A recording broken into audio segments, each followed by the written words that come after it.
Alors avant de commencer cette vidéo, je tiens juste à dire que j'ai lu très peu de webtoons.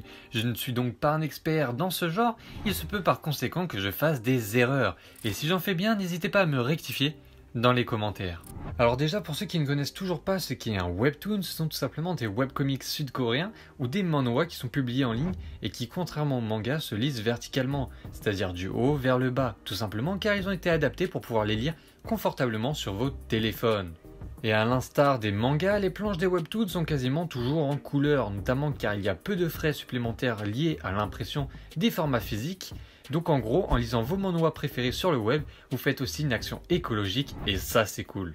De plus, un webtoon est découpé en épisodes et en saisons comme pour les animés par exemple.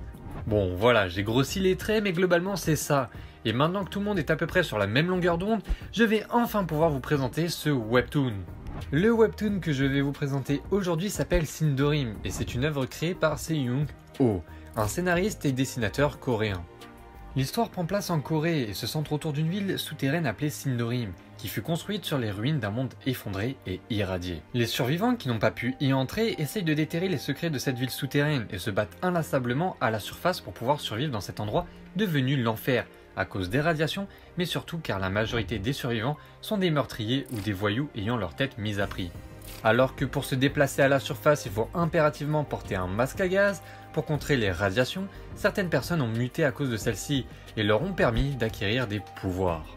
Ce webtoon m'a énormément plu, que ce soit sur l'utilisation de la verticalité qui est réellement très bien utilisée, l'histoire qui à première vue n'avait pas l'air franchement exceptionnelle mais qui se révèle finalement être fort intéressante avec des antagonistes assez mystérieux et intéressants, un humour assez décalé et des planches de dessin qui t'en mettent plein les yeux, ce webtoon est juste monstrueux. Pour moi, c'est clairement un mix parfait entre les shonen actuels et les comics américains.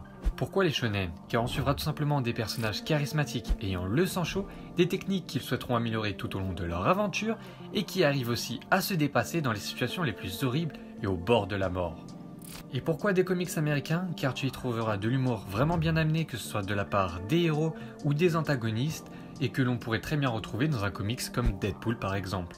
Un autre point que j'ai beaucoup apprécié, c'est les petites références planquées dans le webtoon. Tu y verras notamment les boules de cristal, une référence à Death Note qui à chaque fois fait son petit effet, bref plein de petits trucs assez bien pensés et cachés. Et je ne vais pas vous mentir, mais le simple fait d'avoir des planches de couleurs et d'avoir des dessins hors normes, c'est le combo parfait pour te faire ressentir pas mal d'émotions. Et sans vous mentir, ça faisait très longtemps que je n'avais pas ressenti autant de plaisir en lisant une œuvre. Pour conclure avec ce webtoon, je trouve qu'il est très peu connu par rapport à d'autres œuvres présentes sur la plateforme Webtoon, alors qu'il est vraiment méritant et j'aimerais vraiment qu'il puisse bénéficier d'une adaptation animée comme ce fut le cas pour Tower of God.